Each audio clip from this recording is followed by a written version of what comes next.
Morning friends. ఫస్ట్లో YouTube video చేసేటప్పుడు చుట్టుపక్కల వాళ్ళు ఆటోమేటిక్గా మనం చెప్పకపోయినా వాళ్ళు ఎట్ట కూడా తెలుసుకొని సబ్స్క్రైబ్ చేసుకుని ఒకరి ద్వారా యూట్యూబ్ ఎందుకన్నా నీకు యూట్యూబ్, ఎందుకు మేస్త్రి నీకు యూట్యూబ్, ఈ వయసులో ఎందుకు మేస్త్రి పాటలు స్టెప్పులు అన్నారు. ఏ వయసు అయినా కష్టం చేయక తప్పదు, ఏ వయసు అయినా తిండి తినక తప్పదు, ఏ వయసు అయినా మన సంపాదన మనం తింటేనే మనం బతుకుతాం. ఇలా ఇలా విమర్శించే వాళ్ళు ఉంటారు చాలామంది. ఎవరంట వీళ్ళకి యూట్యూబ్లో డబ్బులు ఇచ్చేది, ఎవరంట వీళ్ళకి అంతలాంటి పంపించేది అనే మాటలు జీతాలు ఇచ్చేది అన్నారు. అయితే 2 సంవత్సరాల క్రితం ఆ మాట అన్నారు. 1.5 సంవత్సరం క్రితం ఇక్కడ మన షాపుల దగ్గర కూడా కొన్ని విమర్శలు, అంటే వాళ్ళు కావాలన్నారు కానీ ప్రతి ఒక్క మనిషికి అది అలవాటు, అంటే ఎంకరేజ్ చేయలేదు కానీ డిస్కరేజ్ చేస్తారు. అయితే మనం యూట్యూబ్లో సక్సెస్ అయిన తర్వాత మనకి మనీ స్టార్ట్ అయింది.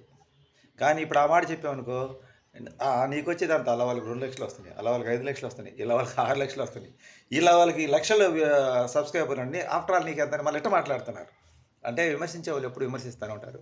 వాళ్ళ గురించి మనం పట్టించుకోవాల్సిన అవసరం లేదు. ఎందుకంటే ఒక విషయం తెలుసా, నీకు ఏం వస్తాయి అన్నప్పుడు వస్తుంది.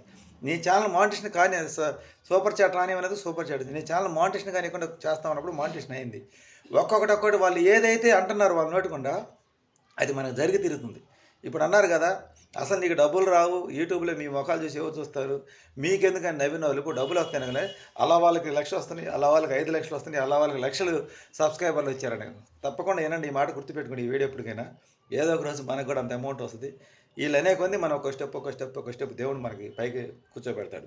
విమర్శించే వాళ్ళు శత్రువులు లేకపోతే మనలో పట్టుదల ఉండదండి. వాళ్ళందరూ ఉండాలి. పొగిడే వాళ్ళు మన పక్కన చేరి మన భజన చేసేవాళ్ళ వల్ల మనకు మొత్తం ఎక్కువైపోయి మనం గొప్పలు మనం ఫీల్ అయ్యి నిద్రపోతాం.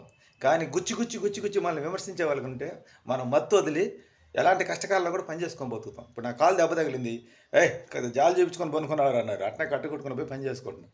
అలా విమర్శించే వాళ్ళు ఎప్పుడు మన పక్కనే ఉండాలి. మంచి కోరే వాళ్ళకన్నా మన చెడు కోరే వాళ్ళ వల్లే మనం అలర్ట్గా ఉంటారు. గుర్తుపెట్టుకొని విమర్శించే వాళ్ళ వల్లే మనం సక్సెస్ అవుతాం. మనం ఫస్ట్ ధన్యవాదాలు చెప్పాల్సింది ఎవరికంటే మనల్ని ఎవరైతే విమర్శించారో వాళ్ళకి ధన్యవాదాలు చెప్పాలి. ఆ తర్వాత మనకి ఎవరైతే మనకు మేలు కోరారో వాళ్ళకి చెప్పాలి. ఫస్ట్ విమర్శని తీసుకోండి. ఎందుకంటే నీ లోపాలు మొత్తం వాడు బయటికి తీసి బయట పెడతాడు. నువ్వు ఆలోచన చేసుకున్నావు అనుకో, నిజంగా నా వల్ల ఈ లోపం ఉందా ఆయన దాన్ని సరి చేసుకుని ముందుకెళ్తాం. విమర్శించే వాళ్ళు మనకి ముందుకు నడిపిస్తారు, మనల్ని పొగిడే వాళ్ళు మన మొత్తెక్కించి పండబెడతారు. అది మరి గమనించుకోండి. విమర్శించే వాళ్ళు కావాలో పొగిడే వాళ్ళు ఇద్దరు ఉండాలి. గుర్తుపెట్టుకోండి. Thank you friends. మా వీడియోలు ఇస్తే లైక్ చేయండి, షేర్ చేయండి, సబ్స్క్రైబ్ చేయండి, సపోర్ట్ చేయండి.